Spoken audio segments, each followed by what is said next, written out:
Hey guys, what's up? It's time here to do a little bit of a comparison, and what we're gonna compare is we're gonna compare the S7 specs versus the Galaxy S6. I've been seeing some comments about the S7 that it looks very similar to S6, and some people don't like it. But I'm actually gonna tell you that there are like at least two UI changes here. So first of all, you can see on the back. So let's see here. Can we get a pictures on both these in here? So first of all, the Galaxy S6, when we go down on the pictures, you can kind of see the camera sticks out. It's a protruding camera. You can also see that the back has like a flat design on the full back. But when we look at the Galaxy S7 pics, we can see that it has this curved back on the back. So it looks so much more attractive, and also that the camera doesn't stick out as much. It looks so much better. So that's really nice that they have this like Note 5 curved design on the back. So that's really nice. Like that's a nice design update. It looks so much better. Let's compare the specs. So in terms of size, they seem to be pretty similar, with the 5.1-inch display still, of course, LTE speeds, and the Galaxy 7 will be out on the market to buy on March the 11th, so just a few weeks. It's not that long time to that date. The S7 is a bit heavier, 152 grams instead of 138 grams, so maybe can get a little bit more of that premium feeling weight that people like. But interesting here, when I look at the size, the S7, it says it is 7.9 millimeters versus 6.8 millimeters on the S6, so I guess 1 millimeter thicker, probably because they made first they made the phone water resistant with IP68 certification, so maybe that adds a little bit thickness, and also that the camera doesn't seem to stick out as much, so maybe it's more on the inside. So it's going to be a little bit thicker, about 1 millimeter. It's not massive, but it is thicker.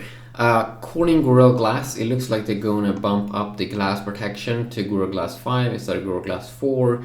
And Gorilla Glass 5, I think I had that on the A5 2016. It's pretty nice. So IP68 certification on the S7 means dust-proof and water-resistant over 1.5 meters underwater for up to 30 minutes. That's really nice. Still a Quad HD display, no 4K display as we've seen as soon as Z5 Premium. Gorilla Glass 5 here again. And here comes the interesting thing with the operating system, that you will get Android 6.0 Marshmallow out of the box with Samsung's TouchWiz UI, and has so like on glance things, so you don't have to touch the phone, and it can automatically bright up the display, and you can have custom themes on that. So I don't think it's exactly going to be the same version as the S6 is going to get when the S6 is going to get updated to 6.0 Marshmallow. I don't think it will look exactly the same. You're probably going to get some extra features in the S7's TouchWiz. If you look at the chipset here, we do have either the Exynos 8890 octa-core processor inside of the S7, and I think that's going to be mostly in Europe. Same as in Europe, we got the Exynos 7420 octa, Exynos 7 with the S6 last year, and now we're going to get the Exynos 8890. In US, you're probably going to get like Snapdragon 820, which is another updated Qualcomm chipset, but they're different chipsets.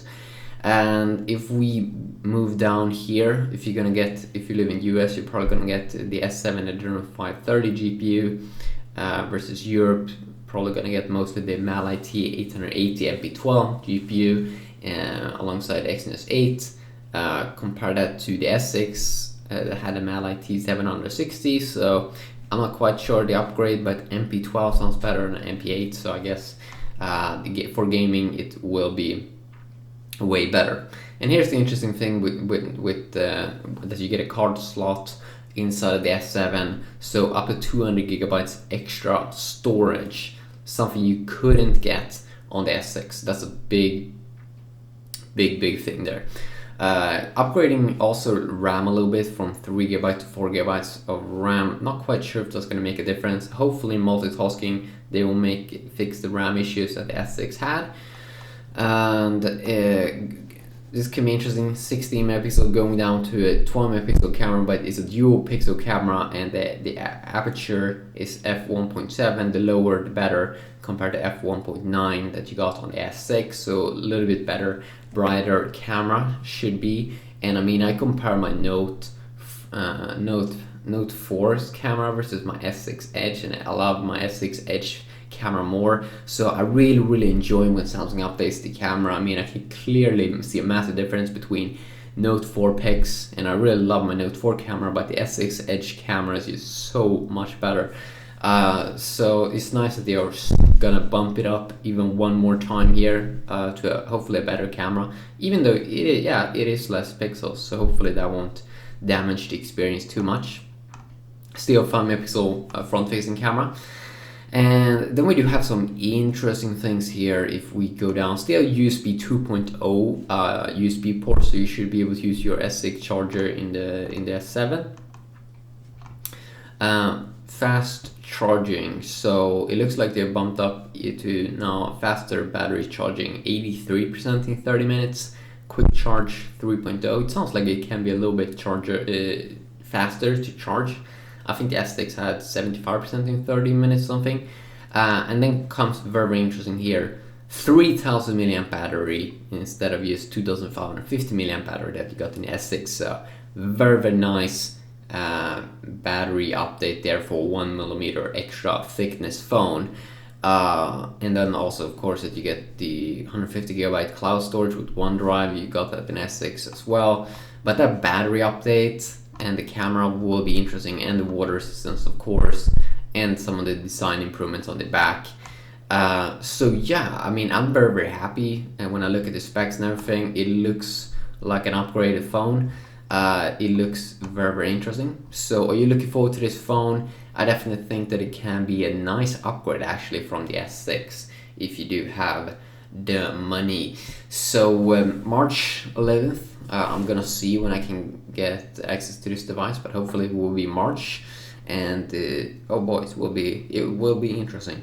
So yeah, quickly a video checking that out. Hopefully enjoyed, and yeah, have an awesome day. Peace.